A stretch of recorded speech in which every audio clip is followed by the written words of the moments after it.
Bonjour à tous et bienvenue sur ce nouveau tuto. Alors aujourd'hui, nous allons parler d'édition de factures et notamment des originaux ou duplicata. Donc tout le tuto va porter au niveau de cet écran. Je vais vous expliquer comment vous servir au mieux de cet écran pour pouvoir éditer les factures, mieux cibler vos éditions et vous donner des petites astuces dans l'utilisation de cet écran. Au niveau de cet écran, il se décompose en plusieurs parties. Donc, en haut, on a les zones de filtre et en bas, les zones de données que l'on va pouvoir utiliser dans Wipsos. Au niveau des petites astuces, le clic droit ici au niveau du filtre de la période permet de venir cibler l'année en cours, le mois, la semaine, hier, aujourd'hui, etc.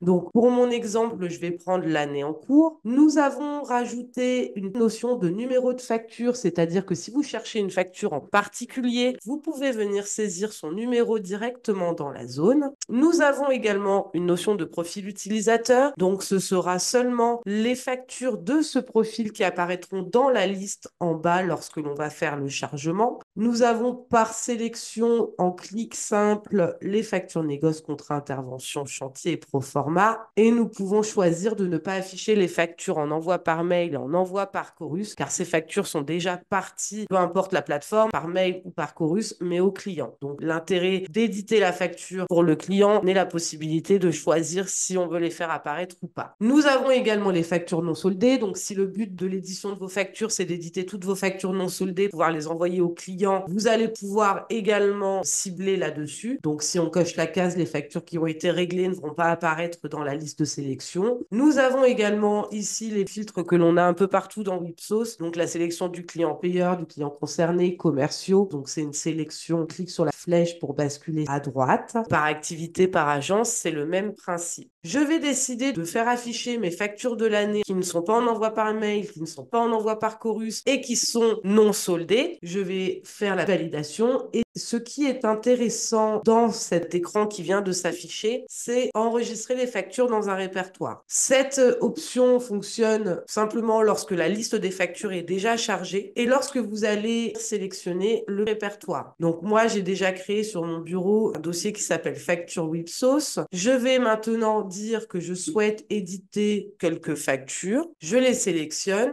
et attention, ce sera le clic ici sur l'imprimante, pas le clic sur validation de la sélection. Si nous cliquons sur validation de la sélection, ça va désélectionner mes cases cochées et il faudra refaire la sélection. Il faudra ici venir cliquer sur imprimer la sélection.